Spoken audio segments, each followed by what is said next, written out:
চিল্লায় বলো ঠিক কিনা? এই দুনিয়াতে পাপ পঙ্কিলতা থাকবে, শয়তানির হাতছানি থাকবে, অপরাধ প্রবণতা থাকবে, নফসের খায়েশ থাকবে, অন্যায়ের হাতছানি থাকবে।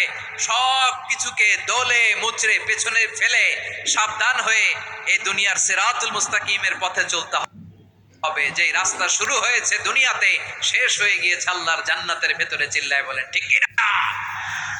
আমার প্রিয় চাঁপাইনবাবগঞ্জের ভাইয়েরা, এটার নামই তাকওয়া। উবাই ইবনে কাব বললেন, ও আমিরুল মুমিনিন, ওই কাঁটাযুক্ত গুল্মলতার রাস্তার মধ্যে ঠিক যেমনি সাবধান হয়ে আপনি হেঁটেছেন, এই দুনিয়ার বুকে ওই সাবধান হয়ে চলার নাম হলো তাকওয়া। সুবহানাল্লাহ। তাহলে তাকওয়া কারে বলে? আমার চাঁপাইনবাবগঞ্জের কলিজার টুকরা ভাইয়েরা, বুঝতে পারছেন আপনারা?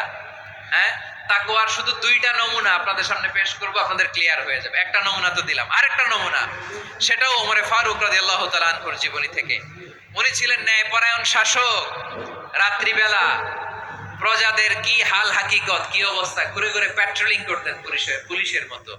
তো সারা রাত প্যাট্রোলিং করে সারা রাত তিনি ঘুরেছেন কার কি অবস্থা দেখে।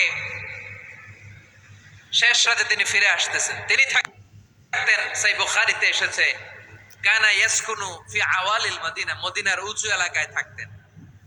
তো ফিরে আসার সময় উনি একটা প্রাচীর বেষ্টিত ঘরের পাশে দুইজন নারীর কথোপকথন শুনতে পেলেন। কয়জন নারী? দেখি আপনাদের মনোযোগ আছে কিনা, বলেন কয়জন নারী? একজন বৃদ্ধা, একজন যুবতী।